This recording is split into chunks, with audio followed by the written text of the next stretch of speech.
Nezamestnanosť na Slovensku žiaľ stále rastie a možno aj to je jeden z dôvodov, prečo sa Slováci hlásia do reality show.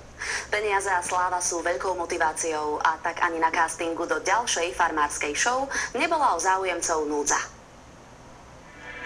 Z reality show sa v posledných rokoch roztrhlo vrece a ľudia sa do nich hromadne hlásia. Aká je ich motivácia? Pre peniaze.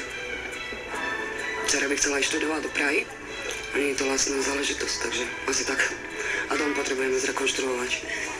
Úplne ma fascinuje táto práca, či pred kamerami alebo za kamerami. No samozrejme vyhrala ako každého, 50 000. A ako dosť by to pomohlo.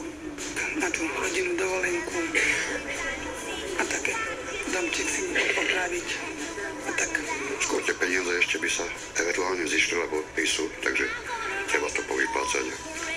Tak chcem zažiť za dobrodružstvo nejaké nové v podstate a ukázať sa aj v telke.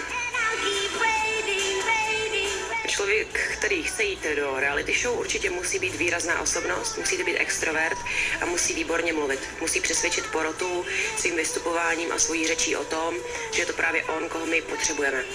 Teraz som nezamestnaná, ja som žila v Nemecku dlhé roky, vrátila som sa a tak som chcela vyskúšame, vôbec nemám strach.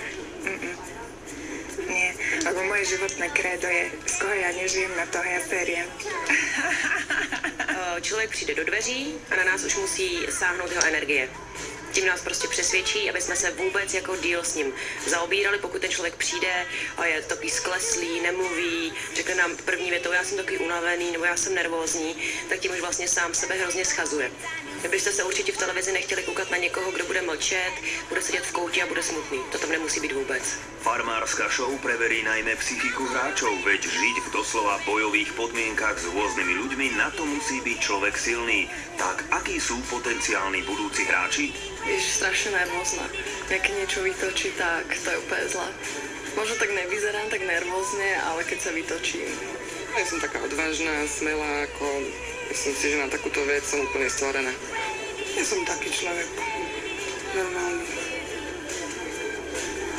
Spravodlivý si myslím. Klamstva nejako neakceptujem. A tak. Mám veľmi rada korektných ľudí a úprimných, aj keď ma kritizujú, ale aj keď ma chvália.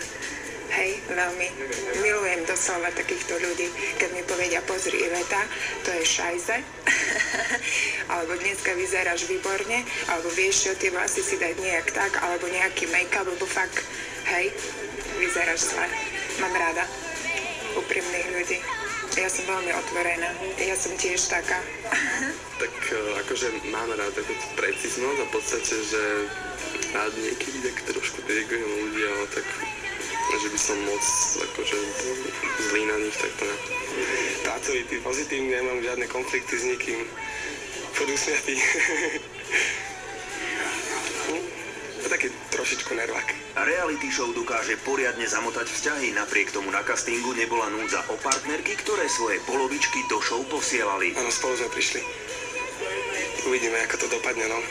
Veríme si, takže nežárliví, ale veríme si, ako vo vzťahu. A to ako pokazí ten vzťah? Ja som rada, že proste, že sa snaží niečo dokázať a chce byť v telke a je šikovný, tak na to má si myslím. My si veríme, to určite ne. Není dôvod. Láska je na diaľku. Migrény, bolesti